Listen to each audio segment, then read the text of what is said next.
จักจุงจิตใจฮือออกจากอำบ่ฮือด่างดำโศกเศร้ามัวมองแสงแห่งธรรมะนั้นเป็นแสงทองส่องใจเรียวร้องตึงวันคำเจ้า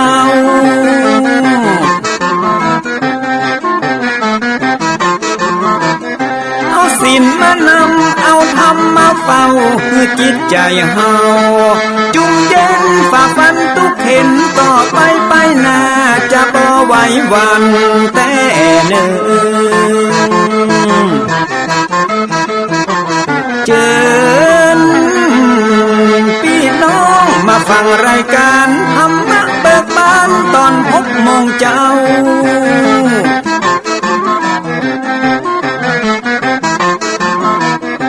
ฟังธรรมปื้นเมืองอันเป็นแบบเบาท่านพระครูวิสิทธิ์ศิลาภรณ์ตั้งใจเจ้าคณะตำบลป่าแดดนอนในเจ้าอาวาสวัดวังสิ่งคำตนนี้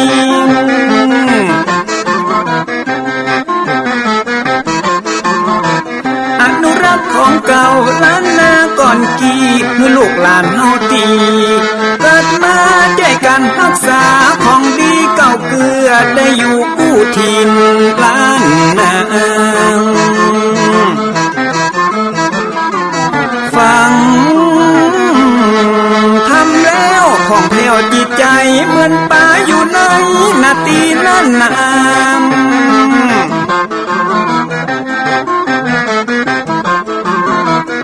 เหมือนไม้สลีอันมีไม้กำเหมือนเสืออยู่ธรรมดงดอยคุณเขาสุขของมนุษย์ยิ่งใจหมู่เฮาสุขที่ได้เอาธรรมะห่มตุ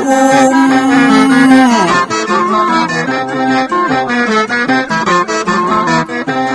ใจคนใดมีธรรมห่อหุ้มใจคนนั้นจุม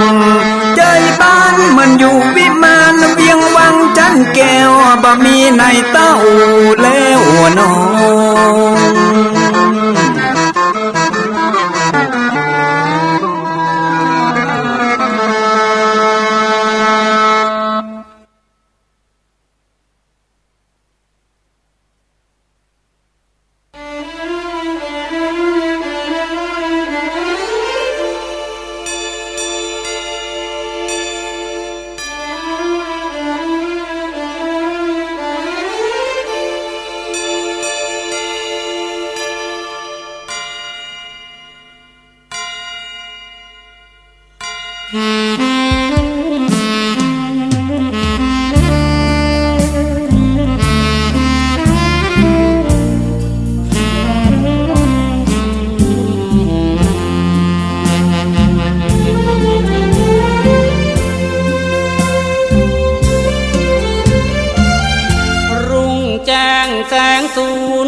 ส่องพองใส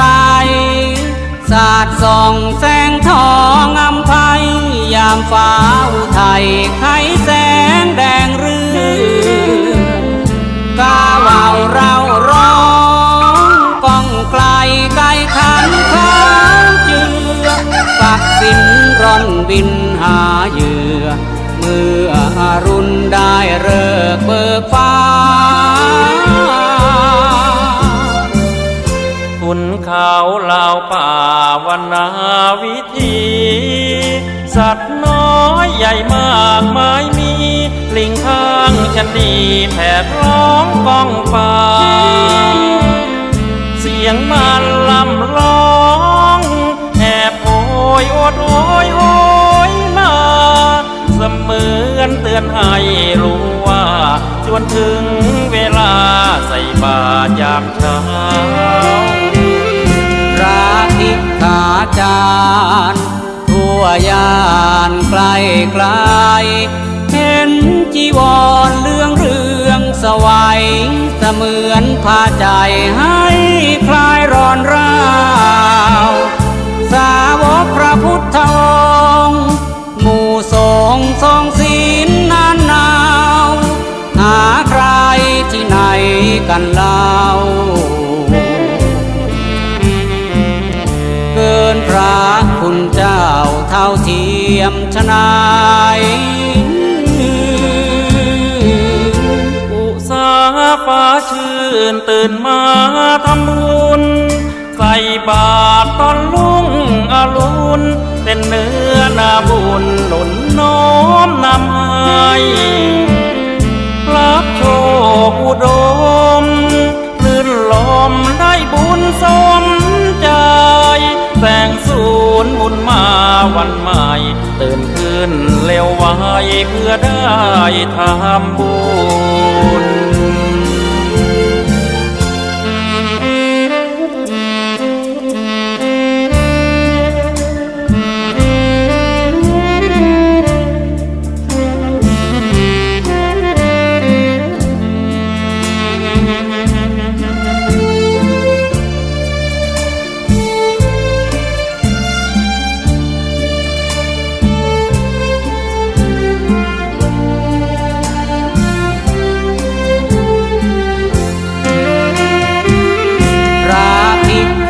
จา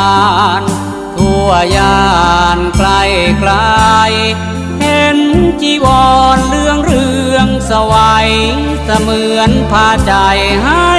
คลายร้อนร้าวสาวกพระพุทธองค์หมู่สงฆ์ทรงศีลนานหนาวหาใครที่ไหนกันเล่า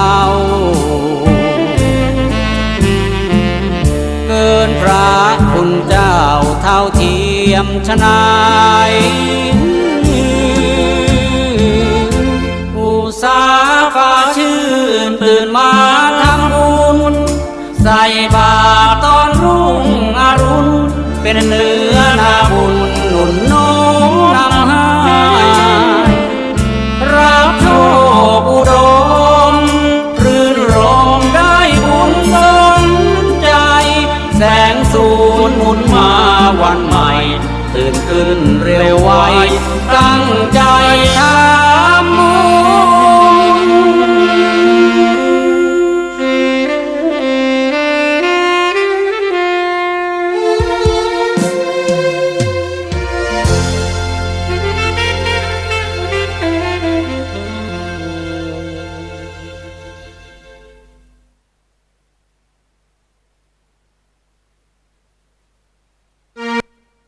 กัมมุนาวตัตติโลโกสัตว์โลกย่อมเป็นไปตามกรรม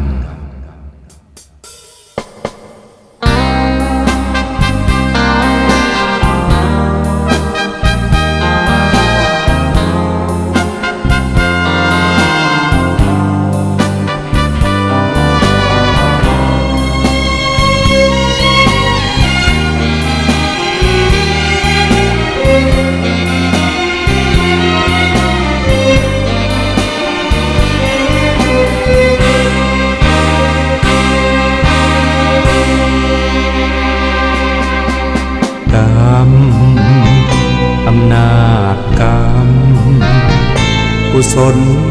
กรรมหรืออกุศลกรรมทุกการกระทำเป็นกรรมชั่วกรรมดีคนเราเกิดมาเป็นไปตามกรรมเช่นนี้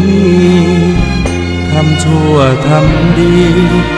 ล้วนแต่มีผลกรรมอำนาจใจสติครองไว้อย่าผิดพลาดเพ้อไปพระองค์เข้าใจชี้ในสิ่งกระทำจรวดบรรทุกใส่มาแล้วนาเวรกรรม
ขนามตั้งบน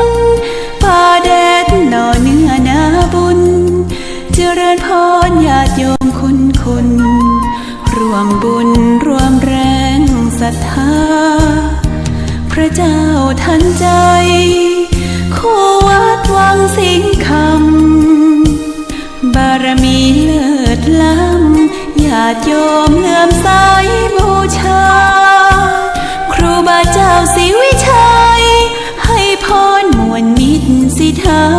พระประจำวันเกิดเสริมดวงชะตาให้อาหารปลาหน้าวัดสุขใจเชิญรวมบุญสงน้ำพระธาตุน้อมใจอภิวาทขอบุญสุขใจสุขกายไหว้พระขอพรองค์พระเจ้าทันใจหลวงพ่อประเสริฐเจริญพรอวยชัยให้ท่านสุขใจทั่วกัน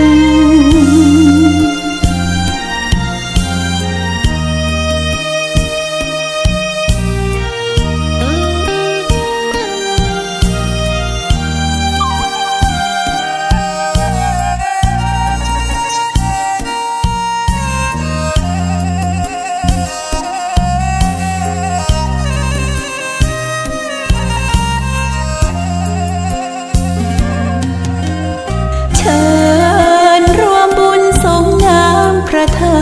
ตุน้อมใจอภิวาทขอบุญสุขใจสุขกายไหว้พระขอพรองค์พระเจ้าทันใจหลวงพ่อประเสริฐเจริญพรอวยชัยให้ท่านสุขใจทั่วกัน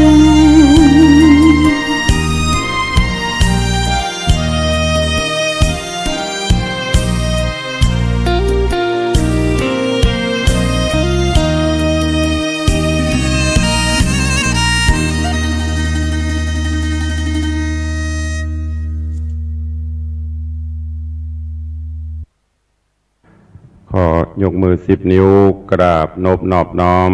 อย่างพระติรัตนเกี่ยวเจ้าตั้ง3 ประการอันมีพระพุทธพระธรรมพระสงฆ์อันเป็นสรณะที่เปิงตีเคารพนับถืออันสูงสุดในชีวิตกราบคารวะแทบไตรไวยสาปารมีธรรมพระมหาเถรานุเถระภิกขุสังฆสามเณรเจ้าจุตนจุองค์อันหมายมีพระเดชพระคุณหลวงปู่พระพรหมมงคลที่ปรึกษาเจ้าคณะภาค7เจ้าอาวาสวัดพระธาตุเจ้าสิริศรีจอมทองพระเดชพระคุณหลวงพ่อท่านเจ้าคุณพระเทพโกศลที่ปรึกษาเจ้าคณะภาค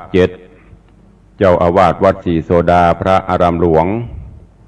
พระเดชพระคุณหลวงพ่อท่านเจ้าคุณพระธรรมราชานุวัตรเจ้าคณะภาค6เจ้าอาวาสวัดพระแก้วจังหวัดเชียงรายพระเดชพระคุณหลวงพ่อท่านเจ้าคุณพระธรรมเสนาบดีรองเจ้าคณะภาค7เจ้าอาวาสวัดพระธาตุเจ้าดอยสุเทพพระเดชพระคุณหลวงพ่อท่านเจ้าคุณพระเทพปริยัติ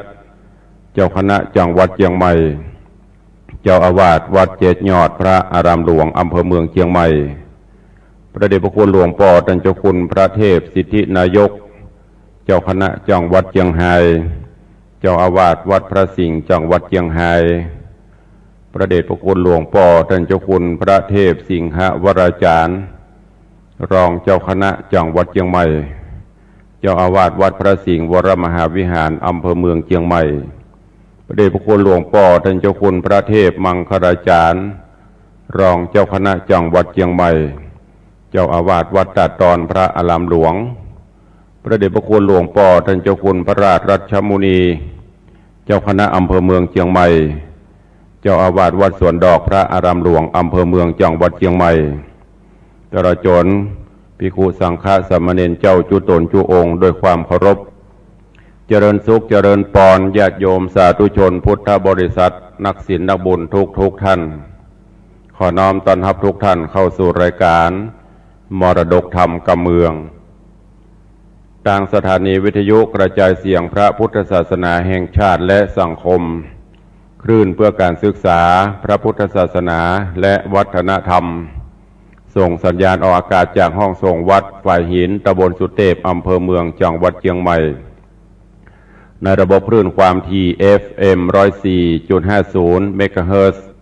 สถานีวิทยุพระพุทธศาสนาวัดหนองกายตำบลสันปะยางอำเภอแม่แตงจังหวัดเชียงใหม่ส่งสัญญาณออกอากาศในระบบคลื่นความถี่ FM 99.75 102.0 และ 89.25 เมกะเฮิรตซ์สถานีวิทยุพระพุทธศาสนาจังหวัดเชียงรายส่งสัญญาณออกอากาศในระบบคลื่นความถี่ FM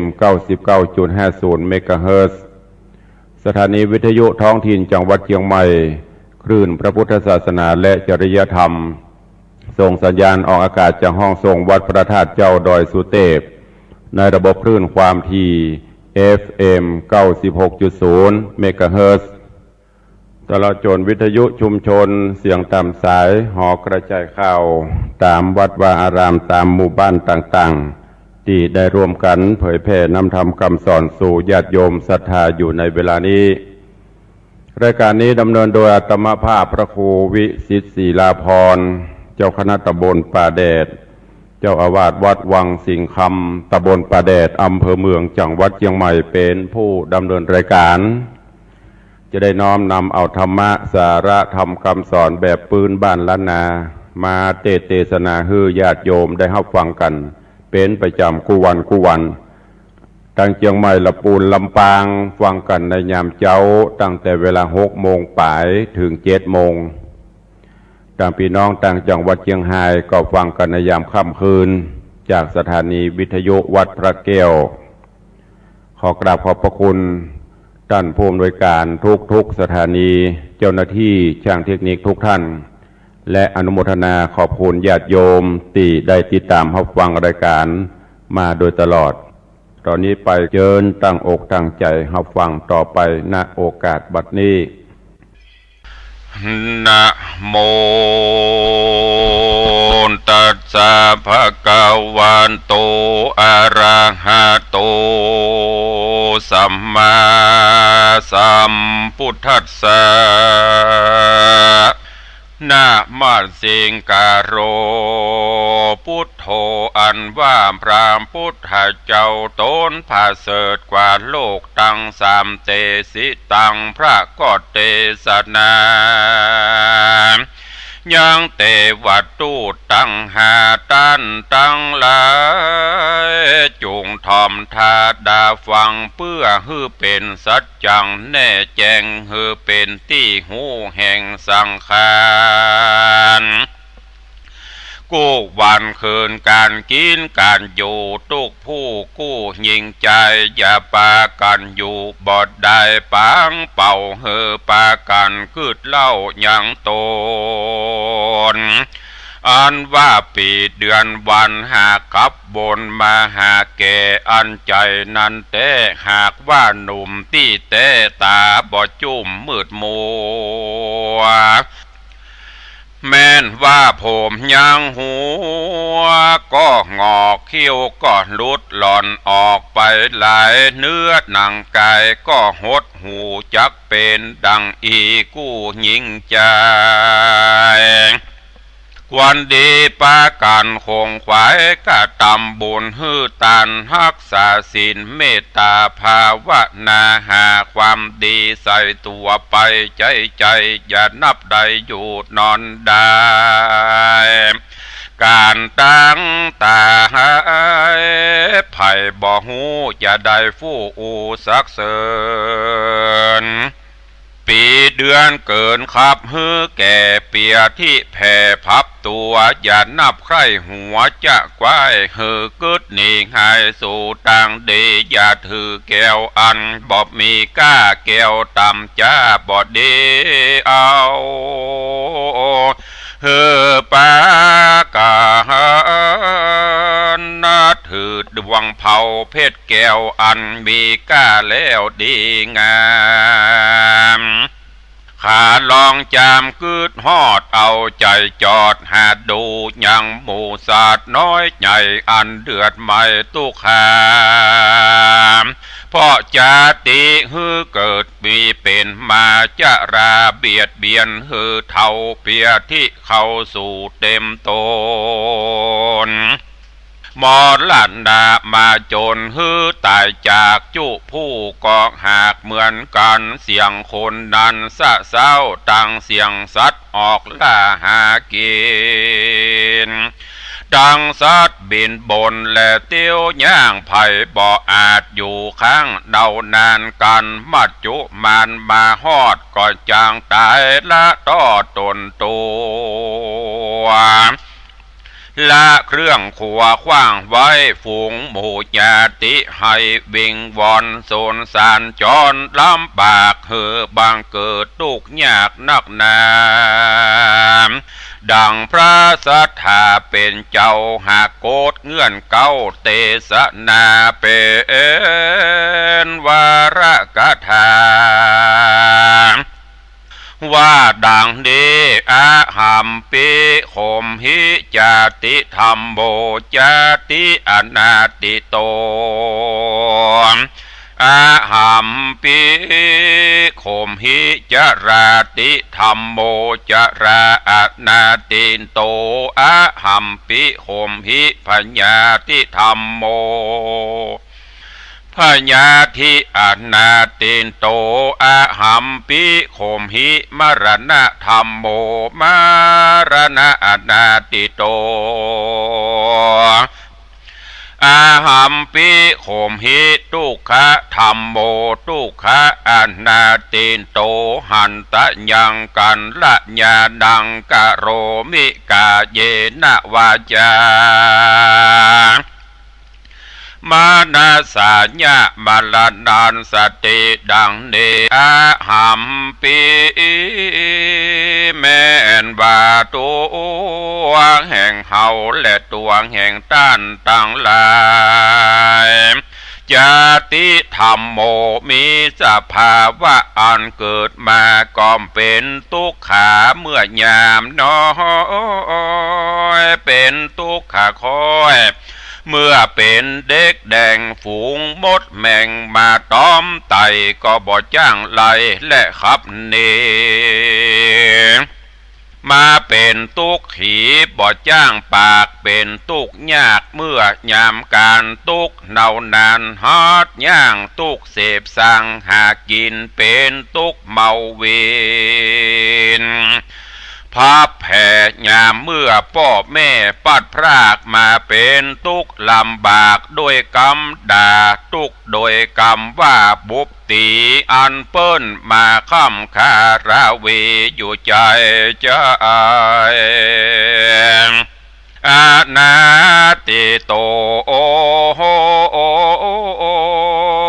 ก็บ่มีที่จักโบนไปใดก็เพราะจาติธรรมโม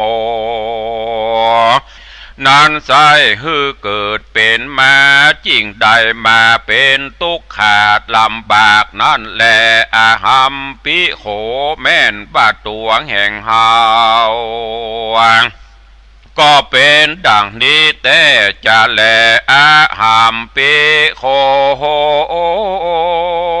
แม่นตัวแห่งเฮาและต้านจลาติธรรมโมมี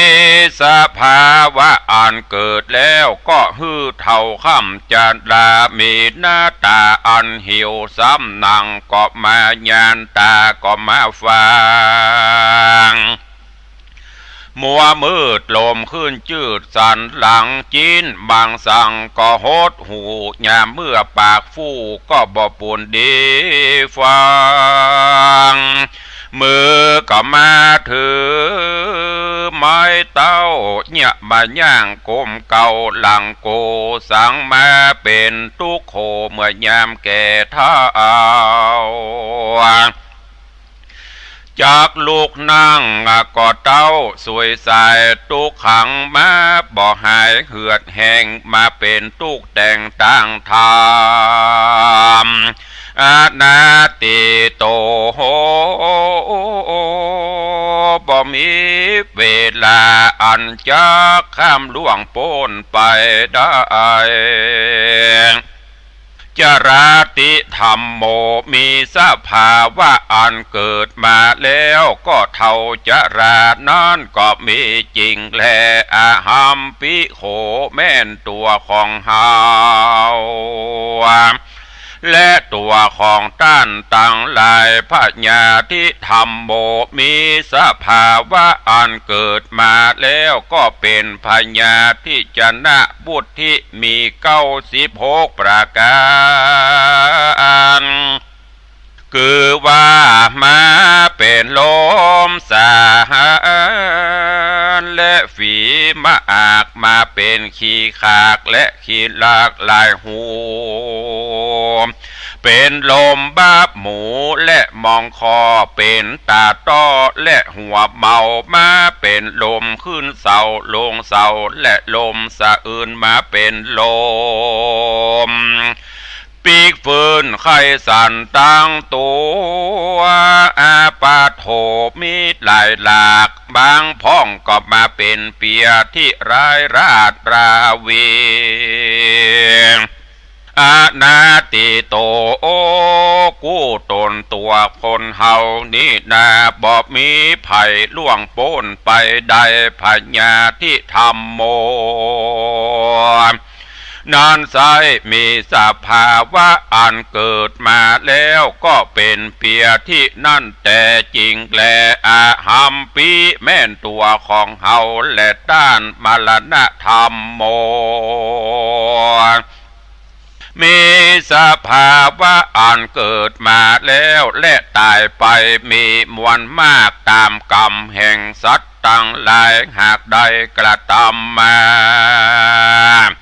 บางพ้องก็ตายด้วยโรคาเปียที่พ้องก็ตายด้วยต้านฆ่าฟาดฟันแต่งพ้องก็ไปแอวสะแวงหาซอกินในป่าเสือร้ายล่าคบตนพ้องก็มาเกิดกังวลโอนตาร้า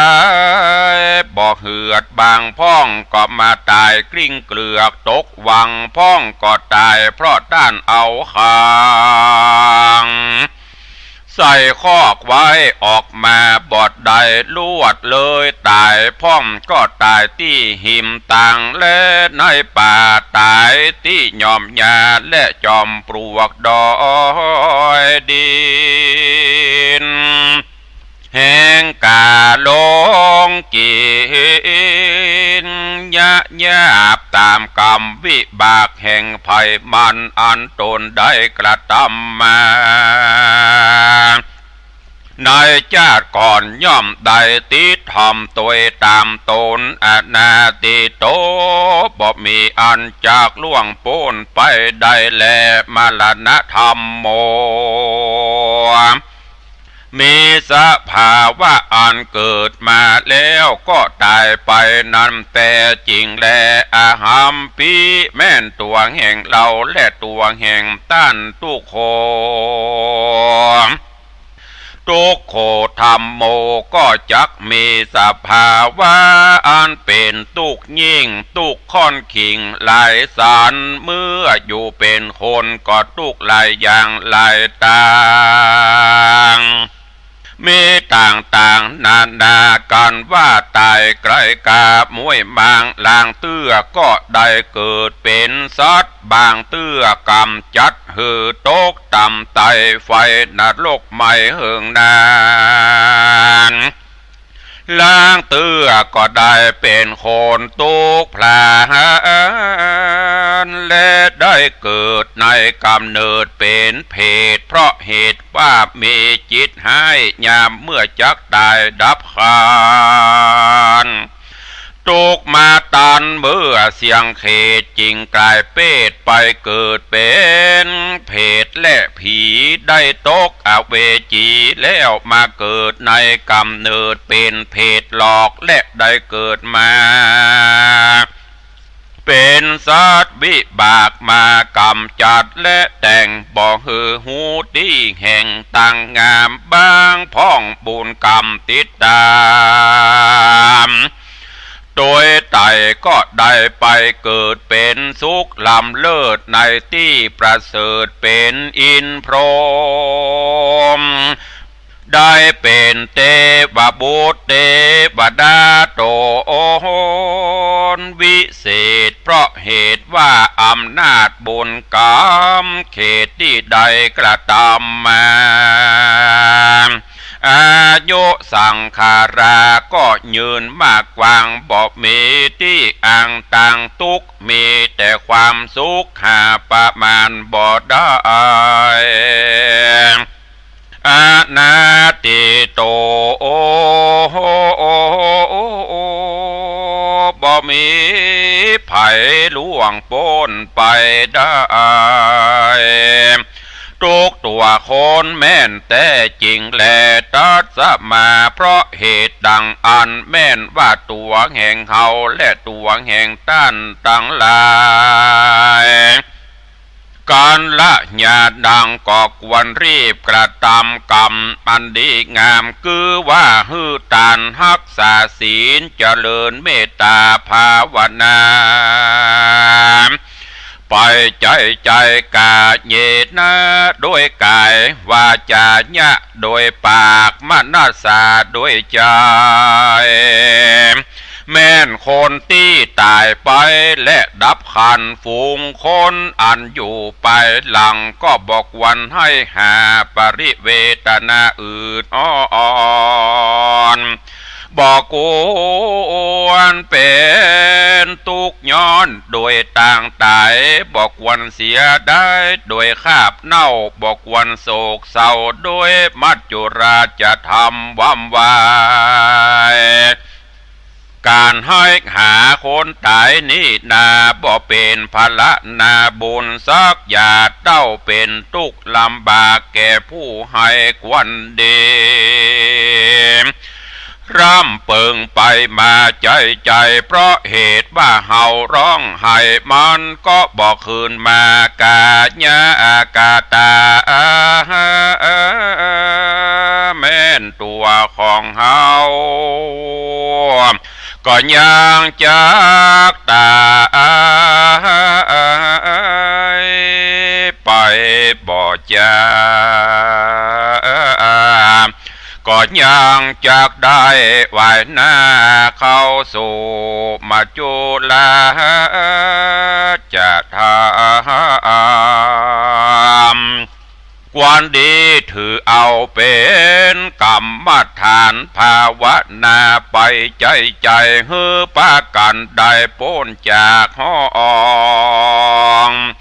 ได้ขายแห่งสงสารจุงปากันได้ปันติบัตตามคำสอนแห่งพระบวรสอนสั่งเบือนดังน้ำตกหลังรินคำเทวตุโอตาฮือปา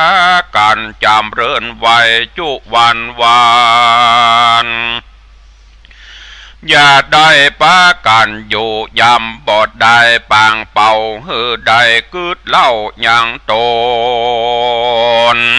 มีใจเววนสอนใจต่างที่บอดีไปต้านก็มาสอนบอกฮือแจ้งจอดในใจเมื่อชีวิตเป็นไปและตั้งอยู่ฮือใดสอนใจกูกับตนตัวอย่านับได้ใครหัวว่าตัวเฮายังหนุ่มน่าจุ่มมีวานยามมัจจุราชมาตานเมื่อหนุ่มบาปเข้าซุ่มยามตายจักบ่สบายเพราะวิบากอันมาจักลากนำไปอย่าได้เกิดใจว่าตัวเฮายังหนุ่มเมื่อยามเท่าก้อยกระตำบุญร้อนว่าความตายมาสูญเมื่ออายุหนุ่มนั้นก็จักมรณะไปบ บ่มีอันใดจักเอาไปตัวใดมีแต่บุญกับบาปกรรมที่เฮาได้กระทำไว้ย่อมติดตามไปแลนะชายาอิวะเหมือนดังเงาเตรียมตนฮือได้สะเวยผลเป็นสุขและทุกข์กู้ตามกรรมสงสารอันนี้นอมัจจุราชธรรมนี่นอมันตึงบ่อโปนได้สักอันแหละมันบ่ยอมเว้นแว่แก่คนได้อภิเยหิวิปัญโยโคทุกโขปิเยหิบางพ่องหักกันจังกันจักตายเบื่อหน่ายก็พรากจากกันไปเพราะกรรมเวรเป็นสายใหญ่ทุกเห็นใจบ่ใจหน่อยเป็นทุกขคอยแห่งเวรานุเวนปิเยหิวิปโยโคทุกโคหากกันแปลงกันบ่ได้ไปอยู่ด้วยกันต่างอยู่ไกลกันต่างห้องไกลเต้ต้องแห่งต่างเตียวมีดงเขียวและปูดอยมาขอบข้านแสนที่หักนั้นก็บ่ได้ไปถึงมีแต่ใจคือเติงหาเต้า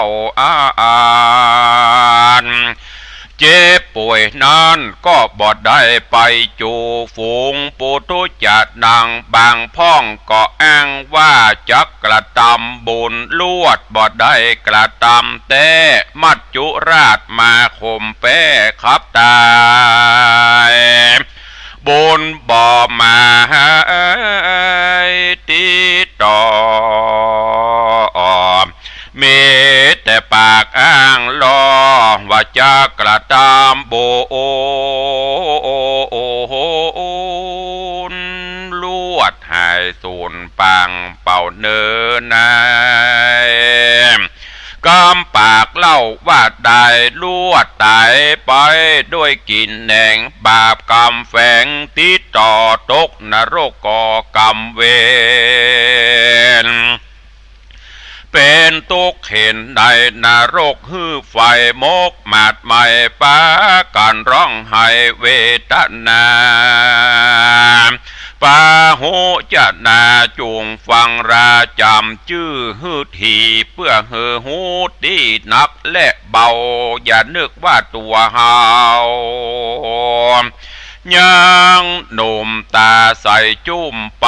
ทั้งวันอายุขันทังก็แก่วันและเวลาก็แผ่ไปถึงวัน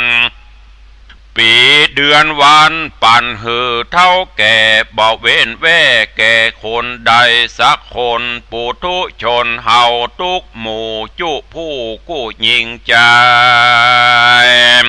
กวนปากันคงควายกระทำบุญหือตานรักษาศีลเมตตาเจริญภาวนาไปใจอย่าได้อยู่นอนใจจงปากันจำศีลกินทานไปอย่าขาดอย่าได้ประมาทบุญกรรมการว่ากระทำบุญไปทีละเล็กละน้อยก็ฮือมีจิตเจตห้อยตั้งบุญเต็มว่าใดตันน้อยก็จุงมีจิตเจตห้อยในบุญญาเขตก็จักเป็นเหตุฮือมีกุศลหลายอุปมาเหมือนไฟนิดเดียวบ่ได้เผาป่าก็ยังลูกไม่กว่าลามลายอย่ากระทำบาปหมายผิดแผกตัวเฮาจักได้เบาบาปตายโดยอุปมาเหมือนคนขี้โขยมาป้ออย่าได้ก่อบาปแม้แต่นิดเดียวม มันจากโลกเป็นเปรทะทางโลกไม่หลังลายลา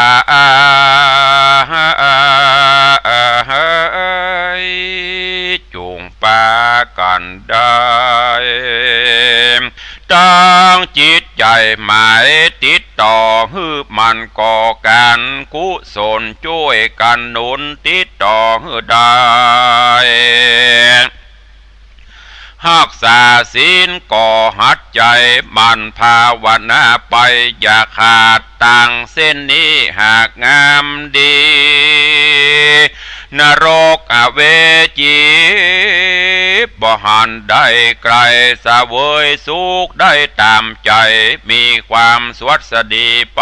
บ่หูท่าเอามีอายุยืนเตียงเต้านอตีคามคือว่านิพพานาเวียงแก้วอันเป็นที่แล้วคือยอดนิพพานาก็มีโดยประกาศดังกล่าวมานี้แหละนะนิธิตังขีญาสังวันนาอันกล่าวเทศนายังเทวทูตตั้งหาก็บังโกมสมเรศเด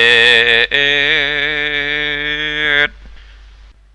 กับญาติโยมท่านสาธุชนทั้งหลายวันนี้ขอความสุขสวัสดีจงบังเกิดมีกับญาติโยมศรัทธาทุกท่านอยู่เย็นเป็นสุขจุ่มเนื้อเย็นใจขอให้มีสุขภาพพลานามัยสมบูรณ์แข็งแรงเหมือนกันจุตนจุองค์จุผู้จุคนจัตตาโลธรรมาวัฏันติอายุวันโนสุขังปะลัง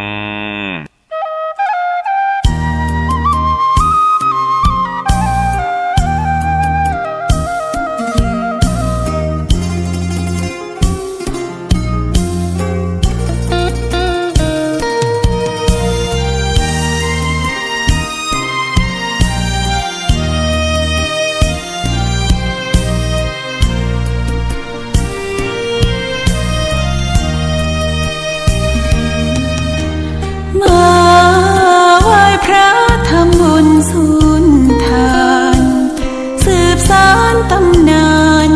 โบราณกาลนานมี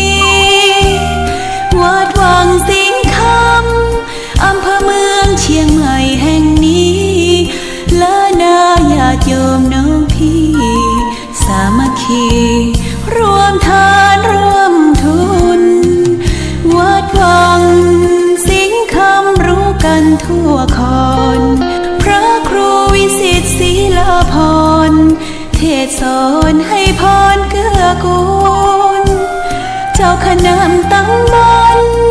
ป่าแดดหน่อเนื้อนาบุญเจริญพรญาติโยมคุณร่วมบุญร่วมแรงศรัทธาพระเจ้าทันใจคู่วัดวังสิงห์คำบารมีเลิศล้ำญาติโยมเลื่อมใสบูชาครูบาเจ้าศรีวิชัยให้พรมวลมิตรสิทธาพระประจำวันเกิดเสริมดวงชะตาให้อาหารปลาหน้าวัดสุขใจเชิญร่วมบุญสงน้ำพระธาตุน้อมใจอภิวาทขอบุญสุขใจสุขกายไหว้พระขอพรองค์พระเจ้าทันใจหลวงพ่อประเสริฐเจริญพรอวยชัยให้ท่านสุขใจทั่วกัน